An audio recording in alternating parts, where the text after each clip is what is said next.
And so maybe you don't believe in aliens, or you don't believe in this government conspiracy or any of this. It's all just hocus bogus. It's all just crap. This slide really drives home the point of why this study of this stuff is important regardless of whether or not you believe it's actually true. The UFO Hunters was a show on the History Channel, ran for 3 seasons, and then it was done at the end of 2009 in October. And this was at the season 3, episode 2. They actually went to Dulce, and they interviewed these various people. And what they found there was, basically, what they found was scarier than fiction. The locals said that it had to do with military helicopters, black military helicopters, and that this was something the government was doing.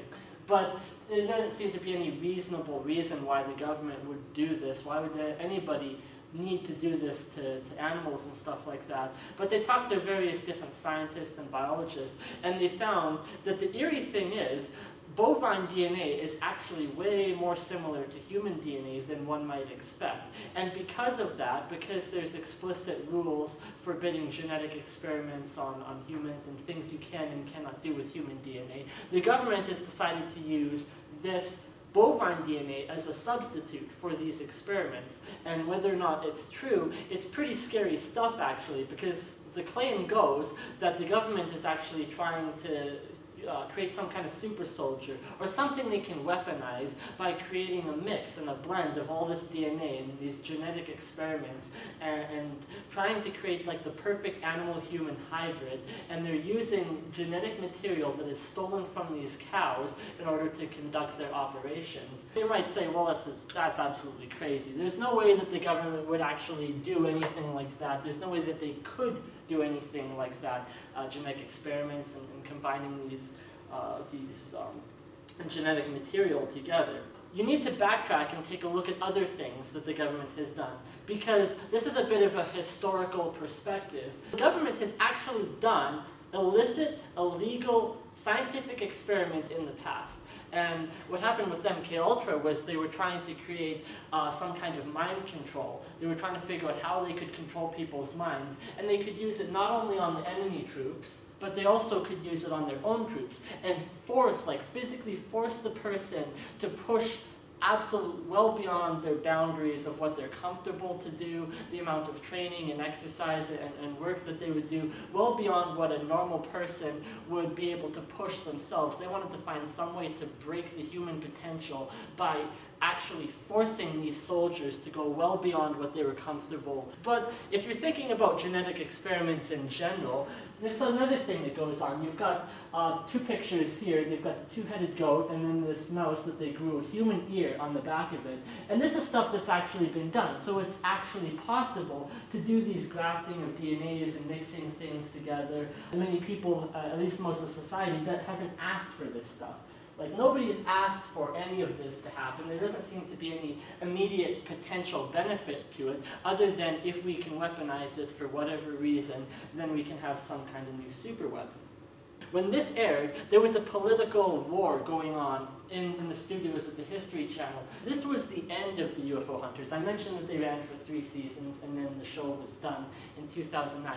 And it was because of this very specific episode that the entire show on the History Channel was canceled. Because the thing is that the History Channel is actually owned by a Disney company, which is owned inevitably by other companies such as Apple. So you've got these big name companies that have relations to this, and when they seen this, they were absolutely blown away, because the History Channel is also sponsored by at least a half dozen different pharmaceutical companies, and if there was any credibility to these genetic experiments, if it was even possible, then it would be these companies, such as the pharmaceuticals and the drug companies, that would be doing the experimenting. So the implications for this episode that they aired was really, really detrimental to their sponsors. And so there was an absolute political war that went on the History Channel over whether or not they were actually going to air this. And as soon as it came out, everyone was like, get these idiots off the air. This has to end.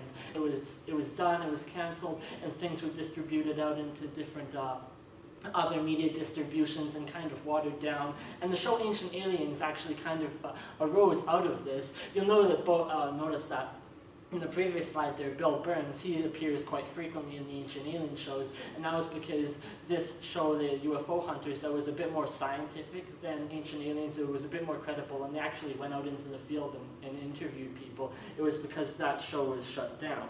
This is an amendment to Title 18 in the United States Code. This is an actual law. Culture is dictated, this show, UFO Hunters, has actually put forth a movement within the Senate to create a brand new law. And if you look there, it's dated July 9th, 2009, which is right around the time of the events that this stuff happened with the UFO Hunters and that. And the show, when it aired, the episode, the entire series canceled. The very last episode that was aired in season 3 was done in October of that year. And this is July 2009. And it's a law that specifically forbids the creation of animal-human hybrids, which is also crazy too, you have to know, because why would there be a law against it if it was not possible? The mainstream science typically refers to genetic experiments as still being years and years and years away from stuff like that. But if tomorrow there was a brand new law in the Senate forbidding time travel to different periods of time, you'd have to question if it was because somebody somewhere can actually time travel. Why would there be a law against something if you can't actually do it? Why would there be a specific law forbidding the creation? And it's not a law forbidding the experimentation. It explicitly forbids the creation of animal-human hybrids, which supposedly can't be done, at least not yet. And yet there's a law forbidding it. And so it's really important because this cultural show, this TV show, this fun little thing about chasing aliens has actually changed U.S. federal law.